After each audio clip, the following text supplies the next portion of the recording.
बच्चे का एक माँ के सामने अपहरण करके उसकी हत्या कर दी जाए, तुरंत एफआईआर, महीने में चार्जशीट और 3 महीने में सज़ा, फ्री एंड फेयर ट्रायल करके। इन लोगों का भी जिनके खिलाफ डायरेक्ट सबूत है, उसकी माँ का सबूत है डायरेक्ट, लास्ट सीन, उसकी बेटी का, जो उसकी बहन है उसका सबूत है। और अब तो इस सारी इन्वेस्टिगेशन की वीडियोग्राफी होगी। अगर वीडियोग्राफी है, अगर जो कोई अच्छा वकील इनका मिल गया ना, तो इसमें बचेगा कोई नहीं, इतने सबूत हैं। प्रोफेशनल हत्यारा, अच्छा, प्रोफेशनल हत्यारा मतलब जो मतलब हत्या करने का आदी व्यक्ति हो चुका हो, उसको एनकाउंटर स्पेशलिस्ट पुलिस में कहा जाता है। दोस्तों नमस्कार, मेरा नाम है अरुण और आप देख रहे हैं टाइम्स एक्सप्रेस। फिलहाल मेरे साथ महमूद प्राचा जी है, सुप्रीम कोर्ट के वरिष्ठ वकील हैं। इनसे बातचीत करेंगे। मंगेश यादव का जो एनकाउंटर का मामला है वो लगातार जो है तूल पकड़ता जा रहा है। विपक्ष के तमाम नेता ये कह रहे हैं कि ये एनकाउंटर नहीं है बल्कि ये हत्या है, और जिस तरीके से उसको मारा गया उसके पीछे सबसे जो बड़ी वजह है वो है जाति देखकर मारा गया। और जो दूसरे जो आरोपी थे उनको जो है उनका एनकाउंटर नहीं हुआ, जिनके ऊपर कम केस थे, जिसमें विपिन सिंह जो है सबसे मुख्य आरोपी है, उन्होंने जो है सरेंडर भी कर दिया। तो इस पूरे मुद्दे को लेकर बातचीत कर लेते हैं। मेरे साथ महमूद प्राचा जी है। सर, कैसे देख रहे हैं जो पूरा मामला सामने आया है? इस पर आपने पहले भी अपनी बात रखी है, लेकिन बड़ा मामला ये है कि अब इसमें होगा क्या, क्या इसमें होगा? बिल्कुल कुछ नहीं होगा, क्योंकि जिस प्रकार की कार्रवाई, कानूनी कार्रवाई या आंदोलन वाली कार्रवाई, वो दोनों में से कोई भी हो ही नहीं रही है। तो इस वजह से इस मामले में कुछ नहीं होगा और इनकी परिवार को न्याय नहीं मिलेगा। सर, उसमें आपने देखा होगा वीडियो में जो घर की जो तस्वीरें सामने आ रही है, कच्चे घर है, उनकी जो बहन है वो कह रही है कि अगर वो इतना बड़ा गुंडा होता, इतना बड़ा उस तरीके से अगर वो चीज़ें होती, इतना बड़ा अपराधी होता, तो उससे घर की स्थिति ना होती जो उससे घर की स्थिति है। कच्चा घर है, बेहद ही गरीब परिवार है, सामान्य परिवार है। तो और वो तो रात में सो रहा था। अगर उसको लगता कि भाई उसने कुछ गलत किया है तो अपने घर में क्यों सोता? वो भाग रहा होता, वो तो निश्चिंत अपना चद्दर ताने सो रहा था, उसको फंसाया गया। तो मैंने तो अपने पहले इंटरव्यू में भी एक बात कही थी कि ये अपहरण और हत्या का केस है, जिसमें योगी आदित्यनाथ जी से लेके और नीचे के सारे जितने अफसर इन्वॉल्व हैं, उनके खिलाफ हत्या की साजिश और अपहरण का केस तो चलना ही चाहिए शुरू में। अब ये बात आपने एकदम 100% सही कही है। कोई भी आपको कानून का जानकार या ख़ास तौर पे जो फौजदारी की वकालत करता होगा, ये बात ही कहेगा कि जो ऐसे अपराधी होते हैं, जो कोई बड़ी वारदात करके आते हैं, वो अपने घर में नहीं सोते। और ख़ास तौर पे पुलिस बता रही है इसका तो आपराधिक बैकग्राउंड भी था। तो ये बिल्कुल हजम होने वाली बात नहीं है कि एक व्यक्ति डकैती मार के अपने घर में चादर तान के सो रहा होगा और उसके पास से निकला भी क्या। भाई अगर डकैती होगी तो कुछ ना कुछ तो हिस्सेदारी होती है ना, कुछ तो हाथ में आता है, पैसे, कुछ जेवरात, कुछ तो उसके पास से रिकवर होता है, वो भी नहीं हुआ। लेकिन सर, जो सराफा कारोबारी है वो कह रहे हैं कि सारे जितने भी आरोपी थे सब पकड़े गए, लेकिन हमारा जो माल था वो मिल ही नहीं रहा, वो 10% मिला, कहाँ चला गया? अब ये पुलिस से पूछना चाहिए ना कि 90%, ये इन्वेस्टिगेशन नहीं होनी चाहिए कि 90% पुलिस तो नहीं खा गई। वो जो माल था वो 90% पुलिस के हत्थे आया और उन्होंने नहीं दिया। ये प्रथम दृष्टया नज़र आता है। अब इस बारे में भी एक एफआईआर होनी चाहिए, उसकी इन्वेस्टिगेशन होनी चाहिए कि कितना जो उसका माल था। पहली बात तो क्या होता है ना, देखिए, अगर कहीं डकैती होती है इस प्रकार के ज्वेलर्स के यहाँ, दिल्ली में भी बहुत सारे ज्वेलर्स हैं, उनका जो आम तौर पे कानूनी जो वो रवैया होता है वो ये होता है कि वो अपना 10% ही स्टॉक दिखाते हैं, 90% तो कागज़ों में होता नहीं है उनके। तो अगर 90% की लूट हो गई तो वो बेचारे दिखा भी नहीं पाते, क्योंकि वो इनकम टैक्स में नहीं दिखा पाएंगे। तो इसलिए जितना वो बता रहा है बेचारा, अब मैं नहीं कह रहा कि वो भी ऐसा ही काम करता होगा, लेकिन आमतौर पे देखा जाता है कि रिपोर्टिंग ही कम अमाउंट की होती है। तो अब अगर 10% ही मिला है, उसने 10% की तो कंप्लेंट लिखवाई होगी, उसमें से भी 10% मिला, यानी कि 1%, और बाकी 99% कहाँ गया, ये योगी जी को बताना चाहिए, क्योंकि वही योगी जी इस एनकाउंटर की एक तरीके से डिफेंस कर रहे हैं। यानी कि उसका जो ये हत्या है, एनकाउंटर नहीं कहूँगा मैं उसे, और कहना भी नहीं चाहिए, जो ये हत्या है उसका क्रेडिट लेने की चेष्टा योगी जी भी कर रहे हैं कहीं। तो जो क्रेडिट असली है, 99% जो माल है इसका डकैती का, वो कहाँ है? नहीं सर, सवाल ये है, जो एसटीएफ की तरफ से जो उसको लीड कर रहे थे, जो डिप्टी डीएसपी है, जो एसटीएफ है, जो डीएसपी है डीके शाही, उनको एनकाउंटर स्पेशलिस्ट कहा जा रहा है। इस तरह से बहुत सारे लोग हैं जिनका एनकाउंटर स्पेशलिस्ट कहा जाता है। तो ये एनकाउंटर स्पेशलिस्ट जो ये टर्म है, ये कहाँ से है और इसका मतलब क्या है? एनकाउंटर स्पेशलिस्ट का क्या मतलब है? कि मतलब जैसे होता है कोई हार्ट का स्पेशलिस्ट होता है, ठीक है ना, कोई मतलब हर अपने फील्ड का एक स्पेशलिस्ट होता है ना, तो ये एनकाउंटर स्पेशलिस्ट का मतलब है भाई कहीं एनकाउंटर होगा तो भाई आप जाके करिए, इससे क्या मतलब है एनकाउंटर स्पेशलिस्ट? एनकाउंटर होना है तो आप जाके करिए। ये क्या मतलब है एनकाउंटर स्पेशलिस्ट का? मतलब हत्यारे हैं ये, अच्छा। एक कातिल उर्दू में, हत्यारे हिंदी में, मर्डरर्स इंग्लिश में। और किसी भाषा में भी पूछना है तो बता पूछ लीजिए, मैं बता आप ये कह रहे हैं कि एनकाउंटर स्पेशलिस्ट का मतलब हत्यारा होता है? प्रोफेशनल हत्यारा अच्छा, प्रोफेशनल हत्यारा। मतलब जो मतलब हत्या करने का आदी व्यक्ति हो चुका हो उसको एनकाउंटर स्पेशलिस्ट पुलिस में कहा जाता है। तो उन्होंने सर इनाम भी मिले हुए हैं? तो जो हत्या करने को पसंद करेगा जो सिस्टम, वो उसको इनाम नहीं देगा, अच्छा काम कर रहा है। राष्ट्रपति से सम्मानित होते हैं सारे जो। रिकमेंड कौन करता है? अमित शाह जी। राष्ट्रपति जी थोड़ी इसकी रिकमेंडेशन करती हैं, वो तो होम मिनिस्ट्री करती है। होम मिनिस्टर करता है ना सम्मानित। होम मिनिस्टर फाइल बना के भेजते हैं। अब राष्ट्रपति महोदया के पास तो इतना समय नहीं होता ना कि वो हर एक केस की वैलिडिटी का उसके ऊपर रिसर्च करें। ये तो होम मिनिस्ट्री का काम है। अब होम मिनिस्टर साहब को जवाब देना चाहिए कि ये जो हत्या करने या जिन्हें पसंद आता है हत्या करने के जो आदी हैं, आदी हत्यारे हैं, तो उन लोगों को क्यों राष्ट्रपति शाह वो मिलता है? एक प्रदीप शर्मा थे, जब दाऊद इब्राहिम और छोटा राजन गैंग की जो लड़ाई जो है, गैंग वॉर मुंबई में पीक पर थी, तो एक प्रदीप शर्मा थे, वो भी एनकाउंटर स्पेशलिस्ट थे। उन्होंने पता नहीं 100-150 से ज़्यादा हत्याएं की थी, तो उनको भी मेडल मिले थे। अभी वो कहाँ हैं? जेल में है। तो इस प्रकार से, और बाकी उनके ऊपर बहुत सारे मुकदमे चल रहे हैं। आपको लग रहा है सर जो लोग एनकाउंटर करते हैं, जिनको एनकाउंटर स्पेशलिस्ट कहा जाता है, उनको फिर आने वाले समय अपनी पूरी जिंदगी के लिए उनको जो सत्ताधीश है, जो सरकार में जो बड़े ओहदों पर है, उनको उनके इशारे पर फिर नाचना पड़ता है? ऐसा हत्याएं ही, क्योंकि अपने बचाव के लिए आगे कई चीजें होती है, फिर उनको उनके सामने झुक के रहना पड़ता है कि भाई जैसा आदेश है फिर वो सारी चीजें माननी पड़ती है। ऐसा होता है क्या? नहीं, जब आदेश ही ऊपर से आते हैं, ये तो मतलब एक तरीके से पार्टनरशिप होती है।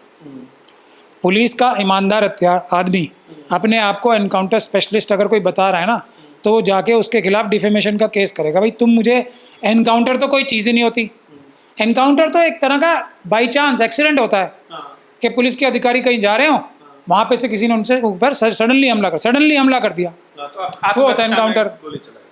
आत्मरक्षा में गोली चलाई, यही होता है ना एनकाउंटर। एनकाउंटर करने जाता है कोई, ये होता ही नहीं ना। करने जा रहा है मतलब मन बना के जा रहे हैं कि हमने ये काम करना है वहाँ जाके, तो इसका क्या मतलब है? मतलब हत्या करनी है जाके। ये इसीलिए हत्यारे होते हैं प्रोफेशनल। और जो इस प्रकार के गंदे घिनौने घृणित काम करने के आदी लोग होते हैं, उन्हें जो राजनीतिक काका होते हैं वो ढूंढ के लाते हैं कि भाई ये व्यक्ति इतना गंदा है, इतना घिनौना है, यही इस गंदे घिनौने काम को कर सकता है, लेकिन हमें अपने गंदे काम कराने के लिए ऐसे ही गंदे घिनौने व्यक्तियों की ज़रूरत है। ये है इसकी सही डेफिनेशन। ये भी कह रहे कि महमूद प्राचा जो है बड़ी बड़ी बातें करते हैं, लेकिन मदद क्या करते हैं? क्या मदद? देखिए, मदद तो वकीलों की लिमिटेशन होती है। जो मेरे पास कोई क्लाइंट आ जाता है तो उसकी मैं मदद करता हूँ। जैसे हाथरस के जो परिवार है, पीड़ित परिवार के लोग, अपना पूरा केस जब उनका ख़राब हो गया तब मेरे पास आए, तो अब मैंने कुछ उनका केस धीरे धीरे करके सही करना शुरू किया। जो कुलदीप सेंगर वाला रेप की विक्टिम्स हैं, अभी भी वो बाहर बैठी हैं, आपने देखा होगा, तो वो भी अपना पूरा केस जब ख़राब हो गया तब मेरे पास आई, तो मैं उनकी रक्षा कर ही रहा हूँ ना। लेकिन इन दोनों केसेस में, और दिल्ली कैंट का जो केस है वो तो डायरेक्ट अमित शाह जी के अंडर आती है ना दिल्ली पुलिस, उन तीनों केसेस में सरकार जो है, सरकारें पूरी ताकत लगा रही हैं कि ये महिलाओं के साथ इनको दबा के, इनको डरा के, उनके जिन्होंने उन लोगों के साथ अत्याचार किए थे उनके साथ कॉम्प्रोमाइज़ करा दें। ये सरकारें कर रही हैं काम। तो मैं ऐसे सारे मुश्किल केस मैं ही तो करके उनकी हिफाजत कर रहा हूँ। अभी जैसे छतरपुर में बहुत लोगों ने कहा था मुझे कि आप क्या कर रहे हो, मैंने कहा था अगर वो मेरे पास आएंगे तो मैं इलाज करूँगा कानूनी और संवैधानिक रूप से। अब वो मेरे पास आ गए तो कल मैं वहाँ जा रहा हूँ। जैसे अभी ये जो छतरपुर आप जा रहे हैं, कल सुबह मैं छतरपुर मिलूंगा लोगों को जो घर गिरा है, और कानूनी कार्रवाई करूँगा। जितने वहाँ सैकड़ों लोगों को आतंकित कर रखा है ना पुलिस ने अपनी गैरकानूनी कार्रवाइयों से, उनके लिए जाके कल मैं कानूनी मदद की शुरुआत कर रहा हूँ। तो ऐसा नहीं है मैं जो बोलता हूँ वो करता नहीं, मगर मेरी बातें कुछ इतनी ज़्यादा सच होती हैं कि लोगों को यकीन नहीं आता। मैं कोई ऐसी बड़ी बड़ी बात नहीं कर रहा हूँ, ये सारी बातें जो मैं कहता हूँ ये इसके तहत हैं। अब हालात, ये मुश्किल हालात ऐसे हो गए हैं कि लोग, जो एक आम तौर पे बात होती है, जो बिल्कुल ही आम बात मैं बता रहा हूँ, वो उसको ऐसा समझने लगते हैं कि ये मैं कोई बहुत बड़ी बात कह रहा हूँ। अगर मुख्यमंत्री किसी प्रदेश का कोई हत्या करवाएगा तो वो हत्यारा नहीं कहलवाएगा क्या? तो इसमें मैं बड़ी बात क्या कह रहा हूँ, ये आम बात है। ऐसी ऐसी बात कहते हैं कि एफआईआर मतलब कैसे हो जाएगी, कौन एफआईआर तो सुप्रीम कोर्ट का कानून है कि अगर कोई भी, और अभी 0 एफआईआर करने का भी प्रावधान आ गया है कि अगर अपराध किसी भी जगह हुआ हो पूरे भारतवर्ष में, किसी भी थाने में आप जाके 0 एफआईआर करा सकते हैं। एफआईआर लिखना और उसकी कॉपी देना तो ये तो बुनियादी अधिकार है और बुनियादी ड्यूटी है हर पुलिस ऑफिसर की। तो इसमें मैंने कौन सी बड़ी बात कही? मैंने क्या बड़ी बात कही? ये आम बात है, लेकिन क्योंकि पुलिस ऐसा करती नहीं है, एक आम बात को उन्होंने इतना मुश्किल करके दिखा दिया है भ्रष्टाचार की वजह से। ये हमारे राजनीतिक जो नेता हैं उनके गलत कारनामों की वजह से कि ये एक आम काम भी मुश्किल लग लेता है। जो मैं एकदम नॉर्मल कानूनी संवैधानिक बात बताता हूँ उसको लोग बड़ा बड़ा करके समझ लेते हैं। आप ये बताइए, अगर कोई एनकाउंटर होता है फिर उसकी न्यायिक जांच तो होती है, अगर फिर एनकाउंटर मत कहिए पहले, अगर कोई हत्या होती है तो उसका एक न्यायिक जांच नहीं होती है, न्यायिक भी होती है, पुलिस द्वारा भी होती है।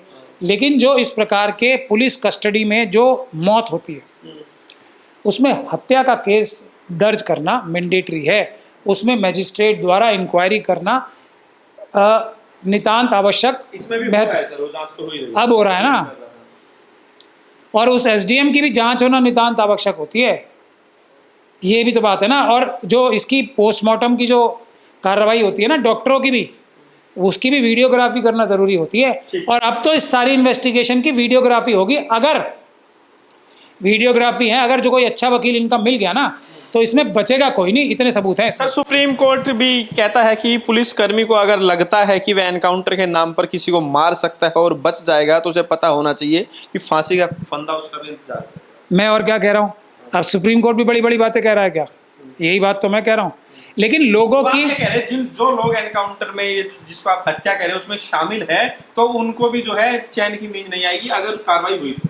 फांसी पे चढ़ेंगे, सुप्रीम कोर्ट बोल रहा है, अभी तो आपने पढ़ के सुनाया।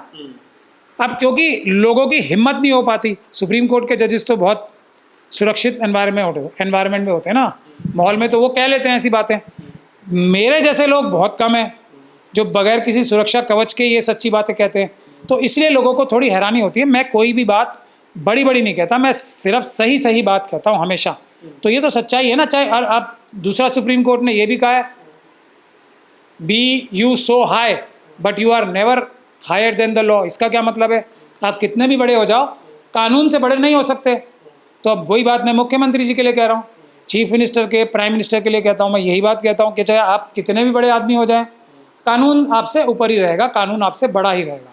तो ये बात मैं कौन सी बड़ी सर, मंगेश की जो ये पूरा मामला सामने आया, जो एनकाउंटर हुआ जिसे आप हत्या कह रहे हैं, इसी में सवाल सर ये है, अब लोग ये कह रहे हैं कि वो यादव था इसीलिए उसको मारा गया, बाकी जो दूसरे जो व्यक्ति थे उनका जो है सरेंडर करा दिया गया। तो इस पूरे मामले को आप कैसे देखते हैं? विपिन सिंह जो कि मुख्य आरोपी था उसका सरेंडर हो गया है, तो कौन सी गलत बात कह रहे हैं लोग? 100% सही है। ये तो इन्हें वकील कोई अच्छा नहीं मिल रहा अभी तक, ना कोई इनका सहारा देने वाला मिल रहा है कोई अच्छा, वरना अभी तक तो कई लोग पुलिस के जेल जाने की तैयारी कर रहे होते, बल्कि वो फरार होते इस वक्त। अगर सही से आंदोलन हो जाए तो ये सारे जिन्होंने फोटो खिंचवाई थी ना, मैं आपको गारंटी दे रहा हूँ ये सब फरार हो जाएंगे अपने अपने। कोई आप एग्जांपल दे पाएंगे एनकाउंटर का मामला जहाँ पुलिस वालों को सजा हुई है इस तरह? अभी प्रदीप शर्मा का तो दिया ही था ना मैंने। अच्छा, हाँ, प्रदीप शर्मा आपने शुरू में बता दिया था ना, वो बहुत बड़े, सबसे बड़े एनकाउंटर स्पेशलिस्ट माने जाते थे वो। अब तक 56-56 जो फिल्में बनी है ना वो उन्हीं के ऊपर तो बनी है। तो उनका तो इलाज हो गया, कहाँ गए वो सारे? उनके मेडल्स वेडल सब विड्रॉ। तो बचेगा एक भी नहीं। लेकिन ज़रूरत इस बात की है, एक तो हमारे जो नेता हैं ख़ास तौर पे SC ST OBC और माइनॉरिटीज़ के लोग, अखिलेश खास तौर पे मैं यादव समाज को ही अकेले नहीं कह रहा हूँ, सब मुस्लिम समाज के लोगों को भी कह रहा हूँ, शेड्यूल कास्ट शेड्यूल ट्राइब के लोगों को भी कह रहा हूँ, और सिख क्रिश्चियन बौद्ध लोगों को भी कह रहा हूँ। ये ना चुन कर क्यों कह रहे हैं? मैं इन सब लोगों को खास तौर पे कह रहा हूँ कि ये मंगेश यादव जी की लड़ाई लड़ने आगे आएँ, बाकी लोग भी आएँ, जो बाकी जो बच जाते हैं लोग 10%, वो लोग भी आएँ और इस केस को आगे लें। मैं अपने लोगों को पहले बुरा भला कहूँ या दूसरे जो हमारे नहीं हैं उनको कहूँ, मैं तो SC ST OBC और माइनॉरिटीज़ को लोगों को एकदम परिवार मानता हूँ। तो परिवार वालों को अगर मैं बुरा कह रहा हूँ तो आपको क्यों बुरा लग रहा है? मैं तो उनसे सवाल कर रहा हूँ, वो क्यों नहीं आ रहे सड़क पे? अखिलेश यादव तो सवाल उठा रहे हैं लगातार। सड़क पे क्यों नहीं आ रहे? किसी व्यक्ति का, यादव है वो तो एक दीगर दूसरी बात है, एक बच्चे का एक माँ के सामने अपहरण करके उसकी हत्या कर दी जाए, और हमारे जो नेता हैं जो संविधान की किताबें हाथ में लेके, जनता ने उनके संविधान की किताब पे और बाबा साहब की फ़ोटो पे यकीन करके उनको इतने बड़े सब मुसीबतें परेशानियां झेल कर इतनी बड़ी संख्या में वोट दिए हैं, तो उनका क्या फ़र्ज़ नहीं है कि वो अब सड़क पे बैठ के धरना दें अपने उन लोगों के लिए जिन्होंने अपनी जान हथेली पे रख के उन्हें वोट दिया। आजकल माहौल भी कुछ ऐसा है कि लोग जो है बड़े खुश होते हैं कि भाई देखो तुरंत न्याय हो गया, देखो एनकाउंटर हो गया, तो लोग भी इस तरह की चीज़ों में बड़ी वो लगता है कि भाई देखो भाई ये सरकार बढ़िया है, ये मुख्यमंत्री बढ़िया है, देखो तुरंत न्याय एकदम, अगर कोई गुंडागर्दी करता है तो उसे एकदम ढंग बैठ। तो मैं भी तो वही कह रहा हूँ, मैंने कौन सा कहा तुरंत न्याय नहीं होना चाहिए? तुरंत न्याय ही होना चाहिए इन पुलिस वालों के साथ भी, जिन्होंने अपनी ये फ़ोटो खिंचवाई है ना छाती चौड़ी करके, चप्पल पहन के, चप्पल भी पहन के, चप्पल पहन के छाती चौड़ी करके जिन्होंने ये फ़ोटो खिंचवाई है हत्या करने के बाद, उनके साथ तुरंत न्याय की बात तो कर रहा हूँ। तुरंत FIR, महीने में चार्जशीट और 3 महीने में सज़ा, फ्री एंड फेयर ट्रायल करके, यही तो मैं कह रहा हूँ। ये क्यों नहीं होगा तुरंत न्याय? पुलिस क्या कानून से ऊपर है? मैं भी तो तुरंत न्याय के हक में हूँ, लेकिन तुरंत न्याय या कोई, मैं ये नहीं कह रहा कि इनका एनकाउंटर कर दो, ये गलत होगा, वो फिर हत्या होगी। इन लोगों का भी जिनके खिलाफ डायरेक्ट सबूत है, उसकी माँ का सबूत है डायरेक्ट, लास्ट सीन, उसकी बेटी का, जो उसकी बहन है उसका सबूत है, मैंने ये कहा कि इनका एनकाउंटर कर देना चाहिए जो ये फ़ोटो खिंचवा रहे हैं? नहीं कहा ना मैंने, क्योंकि ये हमारा संविधान नहीं इजाज़त देता। बड़े लोगों के मन में ये आ रही होगी कि इनका भी एनकाउंटर कर दिया जाए तुरंत, क्योंकि इन्होंने हत्या की है तो इनकी भी हो जाए। ये बिल्कुल गलत बात है।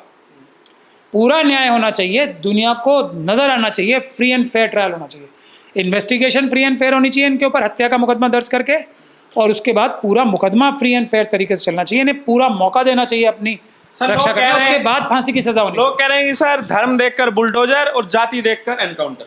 नहीं, जाति धर्म देख कर ही बुलडोजर भी चलता है, एनकाउंटर भी होता है, दोनों चीज़ें, सब अन्याय जाति और धर्म देख के ही होता है। इसीलिए हम बोलते हैं कि मनुवादी मानसिकता के खिलाफ अम्बेडकरवादियों को लड़ना ही पड़ेगा।